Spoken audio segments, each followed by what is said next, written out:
Man, a lot has happened in the last 24 hours.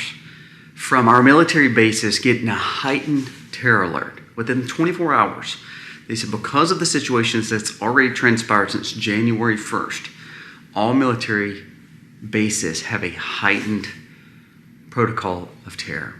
Now, is that something we should be worried about? Again, we have an outgoing president and an incoming president, and we're leaving a situation in our world. It seems like a turmoil situation, especially in America. Also, we're going to be discussing the fact that Trump's put pressure on Canada. Canada's leader is now resigning. Very strange situation there. We're going to talk a little bit about that. Also, we're going to talk about the fact that North Korea is putting their ballistic missiles to test. They're firing them off, and it's actually scaring Japan and some of our allies in the Asian area, the Pacific area. What are we thinking is going to happen over there when we hear all the problems with China's situation with the drones, and then all of a sudden now North Korea shooting off ballistic missiles? They're tied to Russia. There's just a lot going on that side of the earth. Let's talk about it a little bit today as we again have a new president coming in. Also, Mayorkas comes out, our DHS secretary, says we've seen massive loads of new extremism, especially over the last few years. This decade has shown signs of a lot of people becoming extremists. And then all of a sudden there's information coming out that people knew that the New Orleans plotter, the New Orleans person, traveled to Egypt and was already radicalized. Didn't know when, but had already committed the fact that he was radicalized. Why did we not catch this before it happened? It's amazing how they can catch you doing a post on Facebook or Twitter or YouTube. However, we can't catch someone who is literally commit terror. It's unbelievable. And lastly, with the Trump administration coming in, there's talks of tariffs. We don't really know much about our money. We're kind of scared and wondering what the next step is with our money. Do we put our money in gold? Do we put our money in silver? Well, JP Morgan forecast that silver is fixing to spike. Now, I'll tell you exactly who I think that you should be looking at when it comes to silver. This may be one of the best purchases, I guess, for 25. We worry about our money. Let's put in things like gold and silver. We'll talk about that today. Let's dive into these stories and a few more. This video starts right now.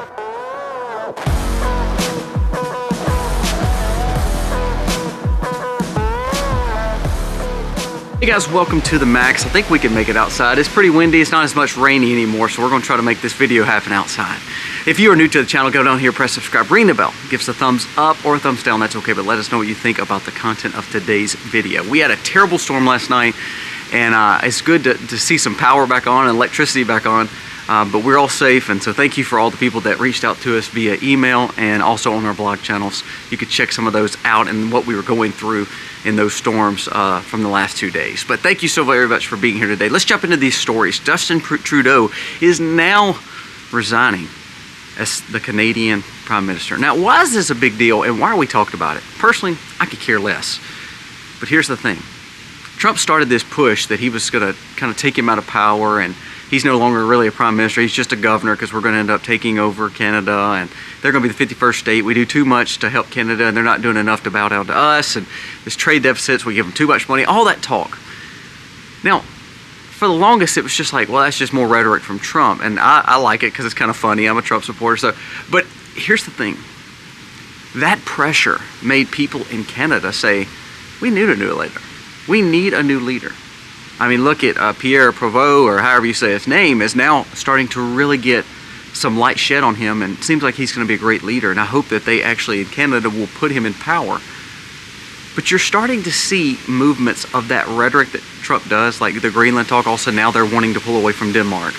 Panama Canal, you're starting to hear rumblings that, you know, America having the Panama Canal back would actually be a good thing. Jimmy Carter messed up by letting it go for $1. Those conversations from Trump's rhetoric is actually things that make common sense. And you're like, wow, as Americans, this is a good move. You know, we are spending way too much money in Canada when we're not, you know, exploring for more oil. It would connect, you know, Alaska to the rest of America. Denmark's a great move because of the rare earth minerals. Panama Canal is the fact that we can control the trade in the Western Hemisphere. You start having those conversations. But just because Trump started putting a little pressure on Trudeau, all of a sudden he's walking away from power, and they said possibly this week. Now, was it Trump? May have not been. But I did think it's very coincidental that the more pressure he put on Canada, the more talking he did of Canada, the more Justin Trudeau felt pressure to not be this leader anymore. So a pretty big thing, an important move right here. And let's see who the next leader is going to be, because this is one of our biggest trade partners. Remember, Canada and Canadians own a lot of American land. And we do a lot of exploration, do a lot of trade. So we need good relations with our north and our south neighbors, which are Mexico, which seem to be playing better with Trump now, and the north, which if this gentleman Pierre gets it, I think would be a phenomenal move, and I think this would be a great relationship to have in the future, no matter if it's a state or not. To have an ally close that has the same affiliations and the same goals and aspirations to see Canada great, like America great, I think it could be a great move for us in America. Now, next story, I think that's very important. There was a report that come across our military bases that says we're under a heightened security measure after the terror attacks from January 1st. It says that the VOA Chief National Correspondent Steve Herman has released that an urgent security update from the Department of Defense has went out for a heightened security measure that is needed across military bases from U.S. and in the world. Now, we just said that it's amazing that we knew more about this guy within 48 hours from this terror attack. I mean, we knew more about him than any other time that we've done and had an investigation in someone, which is kind of unique. We also toured his home within a 48-hour period and saw that he was radicalized. There's also now correspondence coming out that he had traveled to Egypt and that he threatened his family back in 2023. How did we know all this and then not catch the guy prior to it happening? Like I told you, it's amazing. The IRS can catch $6.42 on my Venmo account, but they can't catch a guy that's went to Egypt and come back and threatened his family. But now we know everything about that. It's just a little peculiar. But now the military bases are at heightened security measures. Now we heard about the bomb-making situation in Virginia. We hear about the guy that hacked the phones with Trump and Kamala. And now we hear about this guy. A lot of this is tied to military service. And here's the bigger, I think the bigger problem here is are we making sure that we're taking care of our veterans, our military servicemen? Not only are they going to war and fighting for us and really fighting endless wars that we shouldn't be fighting, we know that they should be protecting the homeland instead, but our leaders are failing us. But anyways, I think they're also failing the fact that these veterans are coming home and not being able to be plugged in. We're seeing more and more problems with military servicemen not only taking their own lives, but causing harm and trying to find acceptance in other places. Again, the military guy that was trying to hack Trump's phone and actually hacked his phone was from the military. This guy in Las Vegas, whatever the story is, from the military. Again, the New Orleans situation, military. We have to get to a point where are we taking care of our veterans like we're supposed to? Because we allowed this guy, after serving in the military, to travel to Egypt and get completely indoctrinated, I guess, in some kind of radical theology. And again, he served in the military that fought this for years and years, or supposedly fought this. We need to make sure that we're taking care of the veterans coming back home and that we can place them in places that can give them acceptance. This is where I think that if we would find a way to use civility in civil service like firemen, medics, policemen, protection at schools, if we can learn to hone in that and make it like a liaison for veterans to come in and actually still serve, but serve the people that they wanted to serve in the first place and be literally like active duty, but not in military sense, but in police sense and in a way that represents America back at home. Think how great that would be if they could transition into something like that and have the acceptance to be appreciated here in America.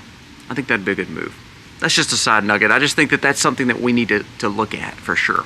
And this comes at the same time that Mayorkas says that we're seeing more signs of extremism here in America, especially over the last 5 to 10 years. Well, it's like you see it, but then you still have an open border policy. You know, the FBI came out and did say that this guy crossed state lines and international lines from New Orleans. How did they know that so soon, and why did they not flag him before, especially based on some of the places he was going and some of the things that he was saying online? Again, I'm being suppressed, and you're being suppressed for things I said. For instance, I actually got, I shared these videos and snippets of these videos on other social media presence, and TikTok wouldn't let my wife or other people that saw my video share it because it had information in it that was completely true, but it was about this administration.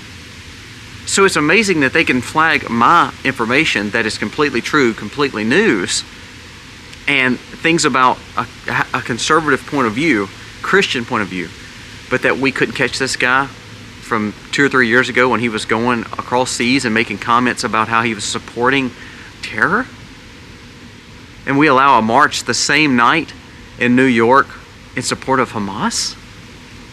So you wonder when Mayorkas says, well, yeah, there's a threat of there's more extremism now than ever before. Well, duh, because you're allowing these things to happen and have an open border policy to say, come on in, America's open for business.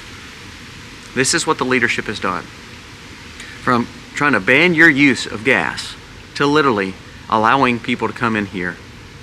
And just like yesterday's story, I don't know if you saw that video yesterday, I did, but about the 158 Democrats that wanted to keep people here that committed the most heinous crimes. This is the kind of leadership that we have right now. I know we're within 20 days we're going to have a new leader. But the situation here is, how deep does this problem go? And how much can Trump and these conservatives and populists and his cabinet fix of this issue? You hear Mayorkas, he said over the last 5 to 10 years. Now, does that blame to Trump? No, but that shows the bureaucracy in the Homeland Security Office and the bureaucracy across all these cabinets and this DC swamp is so much bigger than the 1,000 or 10,000 people that Trump has to appoint. It's millions of people that work for the government. Now, do they all need to be fired? I mean, I'm kind of like Vivek. It probably would be good to fire some of them. But the thing is this. Are we literally going to change and see different protocols and a pendulum swing if we have such a huge bureaucratic class that's working against people like Trump? Again, Mayorkas just claimed, and he sees the fact that extremism is happening, but he did nothing to stop it over the last 4 years. I want to hit on 2 more things right quick. There was a new report that came out that North Korea launches ballistic missiles. And they call them tests, but what they're doing is they're launching them to make sure that they can travel where they want them to travel. There's a new heightened alert based in Japan. Japan, it says, we're on full alert. Prime Minister now is going into emergency meeting over what North Korea is doing with these ballistic missiles. Douglas from McGregor came out and said something that needs to be paid attention to is that the fact that North Korea is not slowing down in their capabilities of these missiles and these nuclear exploration of what they're trying to do to advance what they have. Remember, they're also fighting alongside Russia. Remember, they're getting very cozy with China, along with the problems we're having with the drones and some of the information we just heard from this quote-unquote email. Is this a big deal? It can be, because remember, we're supposed to, as crazy as this is, we're supposed to take care of Japan no matter what. After World War II, we agreed that we were going to take care of them no matter what. And remember, Japan is one of our biggest bondholders. They are the one that holds most of our debt. So therefore, it encapsulates us into a problem that we shouldn't be involved in. How far are we away from Japan? A long flipping way. But you know what? We're going to involve ourselves in a situation in the Asian Pacific Ocean, all because of our relations with trade and with talks and with debt. And yes, do we want people to be safe? Yes. But we have so many problems here to then put our focus on North Korea or China. We need to focus on our homeland. Like we were talking about with the military. Wouldn't it be nice if we could bring our military back home and they start doing things around here to protect our homelands instead of worrying about everybody else's homeland? Again, that's not an arrogant statement. That's not a selfish statement. That's a truth statement saying if we're paying U.S. servicemen and U.S. servicemen are getting trained by U.S. service leaders, then why don't we put them back here to protect U.S. people? To me, that makes more sense. Last story before we talk a little bit more about money, and I think that, when we talk about gold and silver, I think these are good investments. I told you this before. Intangible, for sure. But if you can't have tangible, then there's some other options. We'll talk about that. But I want to talk about the housing situation that's going to get worse. The Kobayashi letter just released in 2021, which is still a horrible economy. If you remember, we were coming out of the lockdown. It said in 2021, which was 20 to 30% higher than what it was in 2019. 2021, you could buy a house for $346,000, which was median, which that's an expensive house. I'll be honest with you. We didn't pay that for the house we built. I couldn't imagine paying that for a house now. But listen to this. This is where it's scary. Now for the same house in 2025, you would spend around $405,000 for the same house. You're like, well, that's $55,000. No, I mean, over 30 years, it's not that bad. Bull, that's a lot of money. Here's the other kicker. In 2021, you could pay 10% down and have about a 3% interest rate. 2025, here's the big kicker, and this is why the Fed knows that there's something going on. Today, you would pay 10% down, but your housing interest would be 7 to 8%. That's a difference of around $300,000 to $400,000 more, based just in interest in the cost of buying the house now versus 21. What we're seeing with the gas stove situation, what we're seeing with the high cost of cattle, what we're seeing with the high cost of our groceries, what we're seeing with the high cost of the houses, and the fact that the government, they don't have to set policies to say you can't own this or you can't have this, but they can make it so flippin' untouchable where you can't afford a steak, you can't afford to buy a home. You will always be subservient and dependent on someone else doing these things for you, because they're going to make this stuff so out of touch and so overpriced that you can't afford it. I told you the other day that your insurance premiums from your house, your health, your life, and your auto insurance have went up over 35% in the 4 years since Biden has taken office. Living has almost become untouchable. Untouchable. Nothing is cheap anymore. Nothing is economical anymore.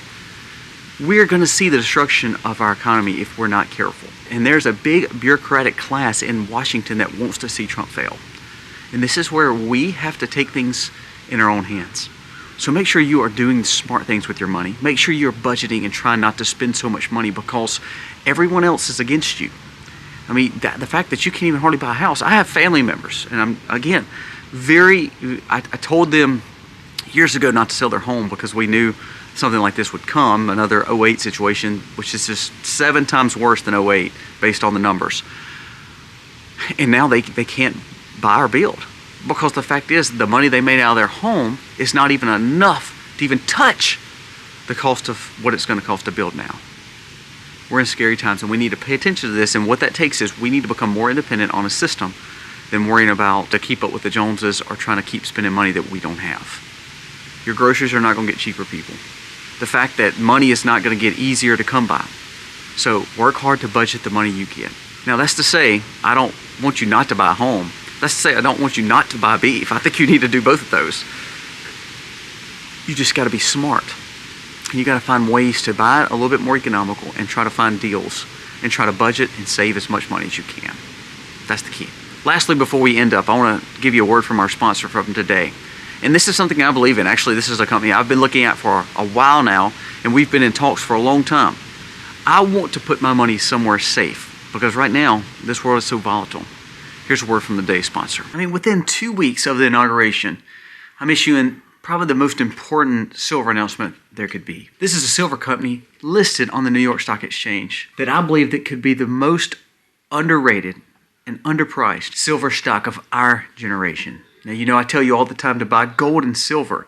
Sometimes people don't want to buy the tangible gold, tangible silver. Well, this may be the answer for you. I'd like to detail a little bit of why I think this could be one of the best buys, and something that I personally am looking at myself as an investor when it comes to precious metals. My sponsor today is not just a typical silver company. It may be one of the biggest and best, very best, that's been offered on the New York Stock Exchange. Not only does it have phenomenal shareholders like Franklin Templeton, Sprott Inc., and a billionaire investor, Eric Sprott, it's got 9 analysis with all buy ratings. Couple that with a phenomenal management team and a CEO that them themselves are shareholders as well. The sponsor today is VZLA Silver. The ticker is VZLA. You can see the analyst price target right now. The stock is currently sub $2.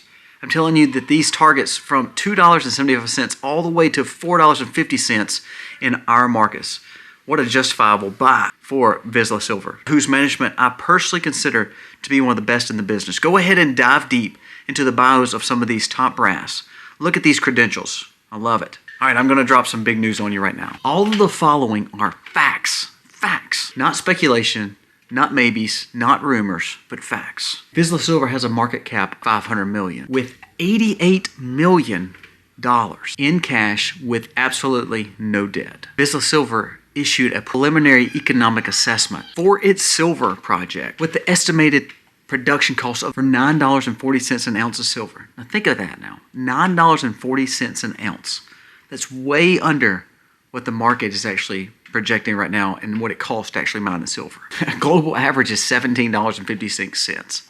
So this company not only could have one of the biggest opportunities, it also has the capability of producing the silver at a very good price. VZLA Silver's project called Panuco is the world's largest, yes, largest silver gold project that isn't yet in production. The company intends to make a production decision following the release of the positive feasibility study. Seriously, I can't find a single reason not to conduct in-depth due diligence on VZLA Silver, given these potential catalysts. As I record this video, share trades around 170. I think it's like 170 to 180. Now let's see where the 9 analysts put it. It puts it at $2.75, and it goes upwards to all the way to $4.75, which is more than 150% higher than today's price. Once the market anticipates production is coming, the production re-rating occurs, and it will represent of 164% upside.